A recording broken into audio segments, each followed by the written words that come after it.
दोस्तों मैथ में हम आपको विभाज्यता की जांच यानी टेस्ट ऑफ डिविजिबिलिटी के बारे में पढ़ा रहे थे, जिसमें आपको हम 9 तक रूल बता चुके थे। ठीक है, डिविजिबिलिटी बाय 9 तक हो चुका था। चलिए आज हम डिविजिबिलिटी बाय 10 क्या कहता है इसके बारे में देख लेते हैं। डिविजिबिलिटी बाय 10 देखते हैं। डिविजिबिलिटी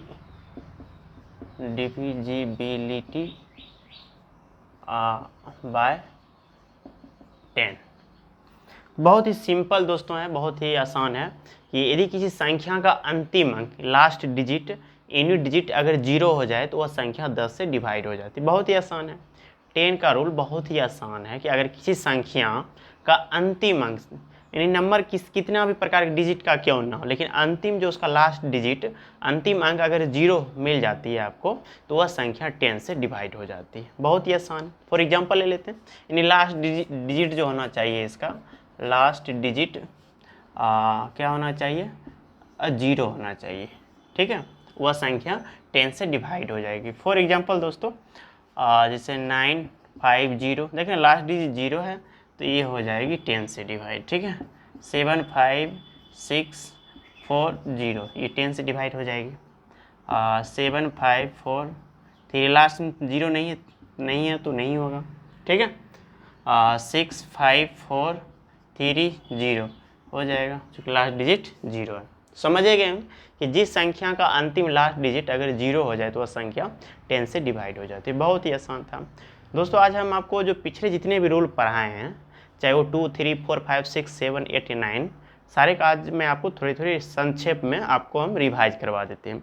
तो डिविजिबिलिटी बाय 2 कहता था कि यदि किसी संख्या का अंतिम डिजिट 0, 2, 4, 6 या 8 हो, वह संख्या 2 से डिवाइड होती है। समझ रहे हैं, जिसका अंतिम अंक क्या होना चाहिए, 0 होना चाहिए, 2, 4, 6 या 8 हो। इन सभी में से अगर कोई नंबर आपको लास्ट में मिल जाता है तो वह संख्या 2 से डिवाइड हो जाती है। 3 कहता था डिविजिबिलिटी बाय 3 कहता है कि यदि किसी संख्या के अंकों का योग अगर 3 से डिवाइड हो जाए, संख्या है सभी अंकों का योग करेंगे और 3 से डिवाइड करेंगे और अंकों का योग अगर 3 से डिवाइड हो जाती है तब वो संख्या 3 से डिवाइड मानी जाएगी। 4 कहता है कि यदि किसी संख्या का अंतिम 2 अंक लास्ट का 2 डिजिट अगर 4 से डिवाइड है तो कंप्लीटली वन नंबर 4 से डिवाइड होगी। 5 कहता है कि जिस संख्या का अंतिम अंक या तो 0 हो जाए या तो खुद 5 हो। 5 का रूल कहता है या तो 0 हो या तो खुद 5 हो तो वह संख्या 5 से डिवाइड मानी जाएगी। उसी तरह डिविजिबिलिटी बाय 6 की बात करें तो यह संख्या अगर 2 से भी और 3 दोनों से होता है तो वह संख्या 6 से डिवाइड होती है। यानी 2 से हो और 3 दोनों से होना चाहिए, बोथ 2 and 3, तब वह संख्या देन 6 से डिवाइड होगा। ऐसा नहीं कि 2 से हो गया 3 से नहीं हो रहा तो 6 से भी नहीं होगा, 3 से हो गया 2 से नहीं हो रहा तो 6 से भी नहीं होगा, दोनों से होना चाहिए।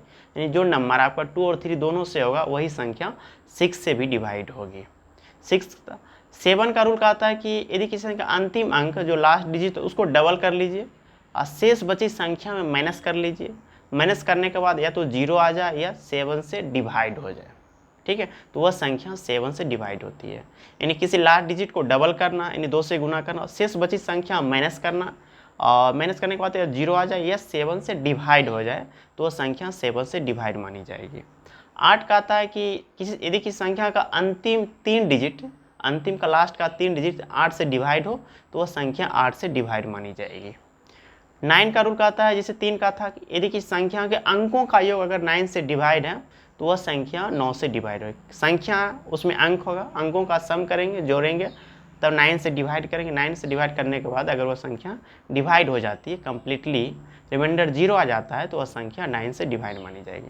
10 अभी जस्ट आपको बताया, यदि किसी संख्या का अंतिम अंक 0 हो तो वह संख्या 10 से डिवाइड होगी। तो दोस्तों उम्मीद करते हैं कि आपको 10 तक का जो डिविजिबिलिटी बाय रूल 10 तक का आपको मतलब कंप्लीट हो गया होगा, अच्छी तरह समझ में आ गया। तो फिर हम नेक्स्ट रूल यानी 11 आपको नेक्स्ट क्लास में बताएंगे। तब तक के लिए धन्यवाद।